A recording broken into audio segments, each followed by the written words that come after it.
नमस्कार दोस्तों, मैं कर्ण सिंह धनखड़। झुकती है दुनिया, झुकाने वाला चाहिए।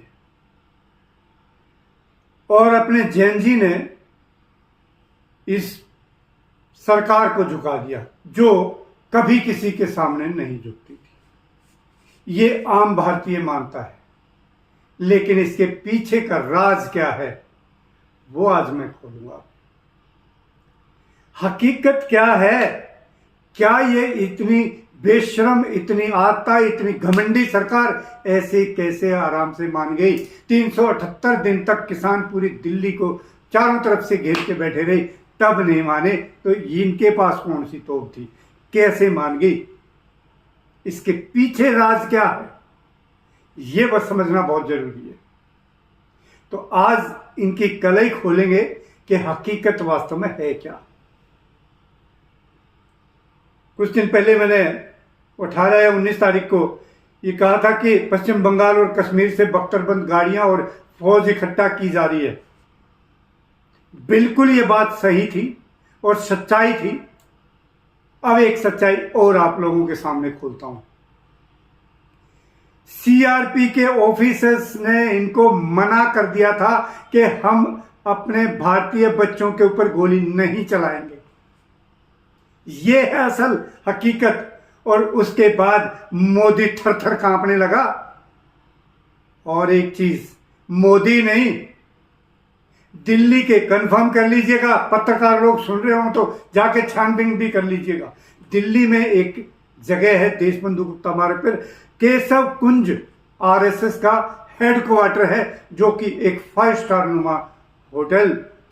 होटल नुमा एक बिल्डिंग है, कई मंजिला, बहुत ही शानदार। जिनके पास पहनने के लिए कच्छी नहीं होती थी वो आज 5 स्टार का जो है केशव कुंज बनाकर बैठे हुए, झंडे वाला में। वहां पर एक मीटिंग हुई थी, बाकायदा आरएसएस और बीजेपी के बड़े अधिकारी, पदाधिकारी और सरकार से जुड़े लोग थे वहां पर। ये बात तय हुई कि अब अगर सीआरपी मना कर देगी और अगर फौज को कहा, फौज को बुलाया और फौज ने भी गोली चलाने से मना कर दिया, तो फिर क्या करेंगे? फिर तो इस्तीफा देना पड़ेगा। और वहीं से कालजा कांप गया इनका। और एक बात, अमित शाह कहां है? कहां है अमित शाह? जो ये भगत जन इसको चाणक्य पता नहीं कितना बड़ा गुंडा बताते थे, कहां है अमित शाह? इससे घटिया और इससे डरपोक आदमी कोई नहीं है। दोनों के दोनों ये रंगा बिल्ला, ये मां डरपोक आदमी। ये बिल्कुल सच्चाई है कि जब केशव कुंज में बैठकर इनका तय हुआ कि सीआरपीएफ ने तो मना कर दिया, अब फौज भी मना कर देगी, तो क्या करें? इनके हाथ पांव फूले कब? जब 20 तारीख को वहां लाखों में खुद मौजूद था। कम से कम नहीं तो 5-6 लाख लोग वहां पर आए थे। क्यों नहीं आएंगे भाई? उनके बच्चे वहां हैं, नादान बच्चे हैं, कोई 14 साल का भी है, सारे स्कूल के बच्चे, सबको तकलीफ है। कोई 18 का है, कोई 17 का है, 20 का, नादान बच्चे हैं, सबको चिंता थी। हमारे और आपके बीजेपी के कार्यकर्ताओं के भी बच्चे थे। तो जब वहां पर देखा कि ओहो यहां तो लाखों लोग आ गए, इनको तो उम्मीद थी कि यही 500, 400, 1000, 2000 जो आ रहे हैं यही आते रहेंगे और बैठाए रखो इनको। अगर इतनी चिंता थी धड़ियल कि मुझे बच्चों की तो 1 महीने तक क्यों बैठा रहा था चुप? 1 महीने पहले क्यों नहीं हुई चिंता?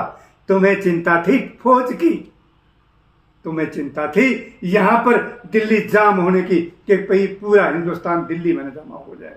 ये मैं आपके अनशन और ये सारा संग्राम खत्म होने के बाद की समीक्षा बता रहा हूं आपको, और आगे की भी बता देता हूं। बात अभी यहां खत्म नहीं हुई है।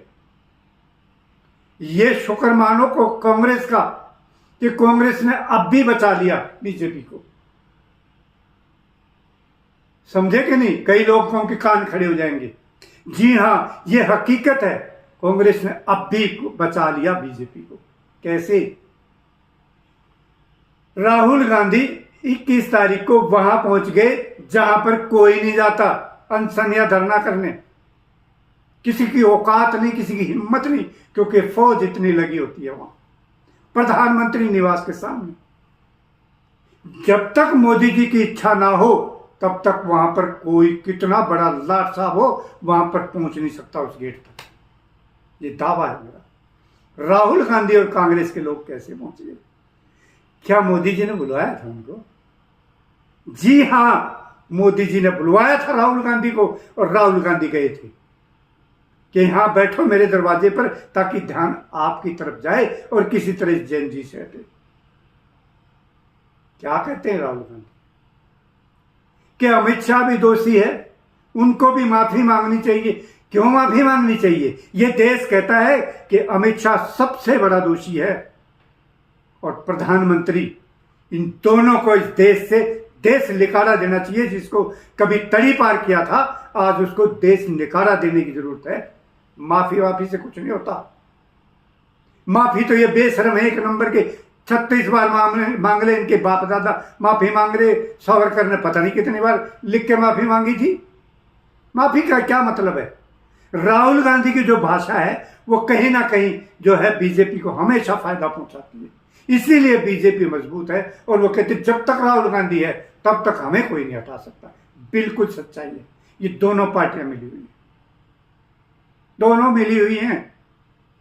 वरना राहुल गांधी को एक दम नहीं, सांस नहीं लेना चाहिए, दम नहीं लेना चाहिए जब तक प्रधानमंत्री मोदी और अमित शाह का इस्तीफा ना हो जाए।